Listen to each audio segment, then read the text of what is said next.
সেই যে দুর্নীতির লিস্ট, সেখানে কিন্তু এই যে আমাদের যে 21 জনকে দেখতে পাচ্ছেন, সেখানে কারোর নাম নেই। সুতরাং আমরা যোগ্য না অযোগ্য সেটা যেরকম আমরা জানি, সেরকম সুপ্রিম কোর্টের লিস্টও কিন্তু জানে আমরা যোগ্য না অযোগ্য।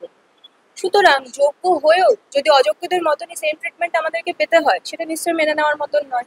মাথায় আকাশ ভেঙে পড়েছে মুর্শিদাবাদের ভগবানগোলা বালিকা বিদ্যালয়ের শিক্ষিকা পৃথা চক্রবর্তীর।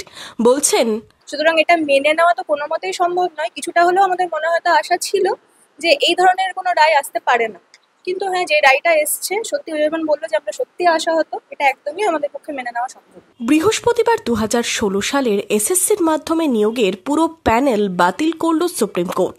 26,000 চাকরি বাতিল। আর এই 26,000-এর মধ্যে মুর্শিদাবাদের ভগবানগোলা বালিকা বিদ্যালয়ের 21 জন শিক্ষিকার চাকরি বাতিল হলো। এই খবরে কার্যত মর্মাহত চাকরি হারারা। আমাদের ভবিষ্যৎ তো একদমই অন্ধকারে। এরপরে কি হবে না হবে আমরা এখনো ভেবে উঠতেই পারছি না। সব থেকে বড় জিনিস যেটা আমরা এই রায়টাতে মানে কি আশাহত, সব থেকে বড় জিনিস যেটা সেটা হচ্ছে আমরা আশাহত।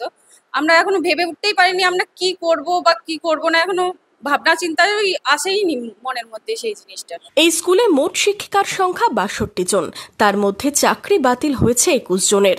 চরম অনিশ্চয়তা এবং উৎকণ্ঠায় চাকরি হারারা। অন্যদিকে সংকটে স্কুলও, কোন পথে শিক্ষা, এটাই এখন সবচেয়ে বড় প্রশ্ন। Bureau report, Madhyabanga news.